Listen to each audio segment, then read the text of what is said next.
तो व्यक्ति नवरात्र आने से पहले घर से ये चीजें बाहर कर देता है तो उसके घर में माँ वैष्णो का होगा आगमन, माता लक्ष्मी का होगा वास, माँ शेरावाली आपकी झोली खुशियों से भर देंगे। इसीलिए नवरात्र आने से पहले घर से ये चीजें फौरन हटा दें।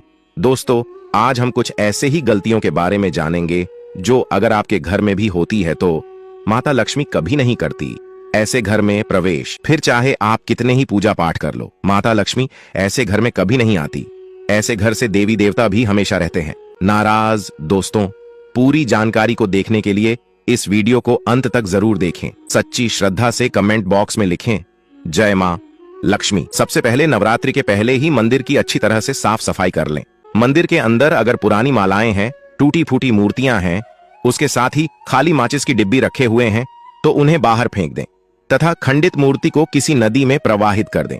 घर में छोटे बच्चों को नवरात्रि का व्रत नहीं रखना चाहिए, इससे उनकी जान को खतरा हो सकता है क्योंकि इस व्रत में शरीर को अधिक शक्ति की जरूरत होती है। माता शेरावाली की तस्वीर अगर कांच के फ्रेम की है और वह हल्की सी भी अगर टूटी हुई हो तो ऐसी कांच को बदलवा लें या ऐसी तस्वीर को जल में विसर्जित कर दें। टूटी मूर्ति की पूजा करने से, टूटी तस्वीर की पूजा करने से आपकी श्रद्धा, भक्ति, व्रत आदि सब टूट जाता है, आपका व्रत खंडित हो जाता है। दोस्तों, नवरात्रि के 9 दिन बहुत ही पवित्र होते हैं। नवरात्रि के 9 दिनों घर को साफ सुथरा और पवित्र रखना अति आवश्यक है।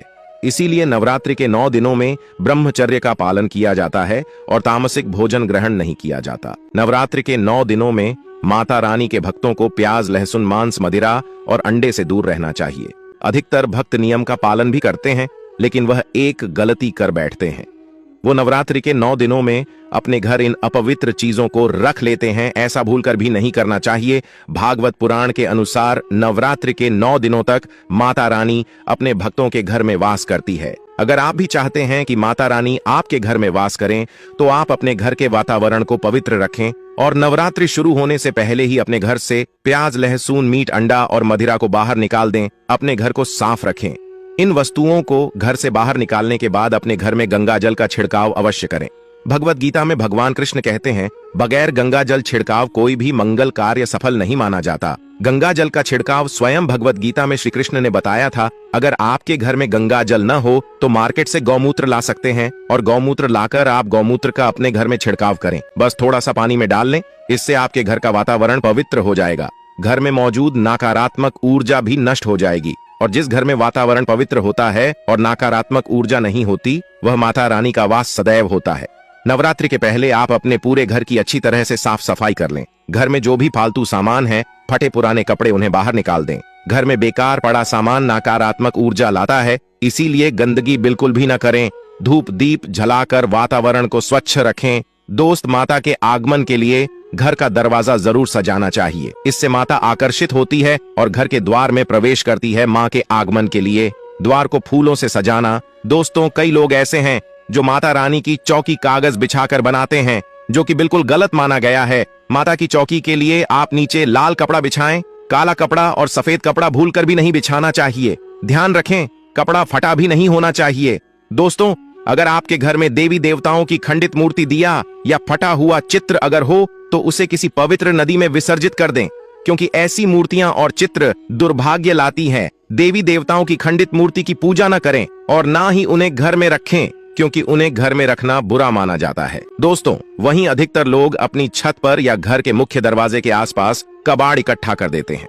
ऐसा करना अशुभ माना जाता है। अगर आपने भी अपने घर में घर के मुख्य दरवाजे पर या छत पर या फिर खासकर घर की उत्तर दिशा में कबाड़ इकट्ठा कर दिया है तो नवरात्रि शुरू होने से पहले उस कबाड़ को घर से अवश्य ही निकाल दें। दोस्तों, यदि आपके घर कोई भी बंद घड़ी है तो नवरात्रि शुरू होने से पहले उसे अपने घर से हटा दें और नई घड़ी ले आए या उसकी मरम्मत करवा लें। घड़ी को प्रगति का प्रतीक माना जाता है। बंद घड़ी समय से पीछे चलने वाली हमारी प्रगति में बाधा डालती है। इसीलिए नवरात्रि शुरू होने से पहले ही आप बंद घड़ी को घर से बाहर निकाल दें। दोस्तों, अगर आपके घर के मंदिर में किसी भी तरह का कोई फालतू सामान रखा है, जैसे कि सड़े गले फूल, अगरबत्ती, धूप बत्ती के डिब्बे या माचिस आदि के डिब्बे, या कोई भी खाली पैकेट मंदिर में न रखें, या फिर कोई फटी पुरानी धार्मिक पुस्तक या भगवान के कोई भी पुराने कपड़े जो खज गए हैं या मुकुट माला जो खराब हो गई है, तो उन्हें आप जितना जल्दी हो सके अपने मंदिर से हटा दी। नवरात्रि से पहले आप अपने मंदिर की और मंदिर के आसपास की साफ सफाई अवश्य ही करें, तभी माता रानी की चौकी स्थापित करें। इसके साथ ही आप अपने धन रखने के स्थान की सफाई भी अवश्य करें, क्योंकि नवरात्रि के दौरान मां लक्ष्मी भी गृह प्रवेश करती है। धन रखने के स्थान पर किसी भी तरह का कोई भी फालतू सामान, टूटा हुआ सामान न रखें। धन रखने के स्थान को मंदिर की तरह ही साफ रखें। नवरात्रि के दौरान माता रानी की पूजा में कौड़ियों को शामिल करें। माता रानी के साथ साथ रोजाना कौड़ी का भी पूजन करें। इसके बाद कौड़ी को धन रखने के स्थान पर रख दें। ऐसा करने से बरकत हमेशा होती है। अगर आपके पास पुराने जूते चप्पल इकट्ठे हो गए हैं तो नवरात्रि से पहले उन्हें घर से बाहर निकाल दें। पुराने जूते चप्पल की अशुभता के कारण ही घर में नकारात्मक ऊर्जा आती है और घर में अशांति और तरह का माहौल रहता है। नवरात्रि आने से पहले घर से निकालना न भूलें।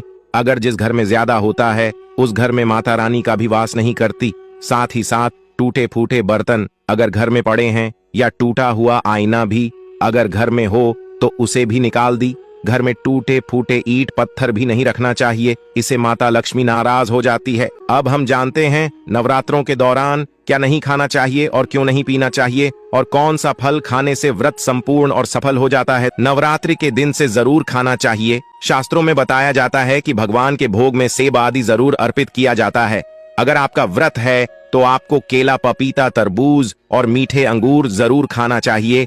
इन फलों से व्रतधारी को शक्ति मिलती है और व्रत संपूर्ण हो जाता है। शास्त्रों में बताया जाता है कि नवरात्रों के दिनों में सीताफल जरूर खाना चाहिए। सीताफल खाने से 10 ऐसी बीमारियां हैं जो खत्म हो जाती हैं। माना जाता है कि नवरात्रों के दिनों में सीताफल का घर में प्रवेश होना बड़ा ही शुभ माना गया है। सीताफल खाने से नवरात्रि का व्रत सफल हो जाता है, क्योंकि इसमें माता सीता का आशीर्वाद मिला हुआ होता है। नवरात्रि के दौरान सीताफल खाता उसे दुखों का सामना नहीं करना पड़ता। सीताफल आपको जरूर खाना चाहिए दोस्तों। नवरात्रि के 9 दिन शक्तिमान दुर्गा को समर्पित होते हैं। नवरात्रि के 9 दिन माता रानी के 9 अलग अलग स्वरूपों का पूजन किया जाता है। नवरात्रि के 9 दिनों में माता रानी को अलग अलग स्वरूप के हिसाब से अलग अलग भोग अर्पित किए जाते हैं। लेकिन क्या आप जानते हैं कुछ ऐसी वस्तु हैं जिन्हें नवरात्रि के दौरान भूलकर भी माता रानी को अर्पित नहीं करना चाहिए। अगर इन वस्तुओं को आप गलती से भी माता रानी को अर्पित कर देते हैं तो आपको व्रत और पूजन का पूर्ण लाभ नहीं होगा। इसीलिए माता रानी की कृपा प्राप्त करने के लिए आपको यह जानना अति आवश्यक है कि वह कौन सी ऐसी वस्तु है जो माता रानी के पूजन में भूल कर भी इस्तेमाल नहीं करना चाहिए। नवरात्रि के दौरान शादीशुदा महिलाओं को सफेद कपड़े पहनकर पूजा पाठ नहीं करना चाहिए। साथ ही साथ काले कपड़े भी नहीं पहनना चाहिए, इससे पूजा व्रत आदि खंडित हो जाती है। माता की चौकी जब आप लगाएं तो उसके नीचे कागज नहीं लगाना चाहिए। माता की चौकी हमेशा लाल कपड़ा बिछाकर ही बनाना चाहिए। हमेशा याद रहे नवरात्रों के इन 9 दिनों तक व्रतधारी को अपना आसन चौकी के आगे ही लगाना चाहिए और मंदिर को नवरात्रों के दौरान अकेला नहीं छोड़ा जाता। बहुत ही अशुभ माना जाता है। इससे दुर्गा माता नाराज हो जाती है और हमेशा के लिए चली जाती है।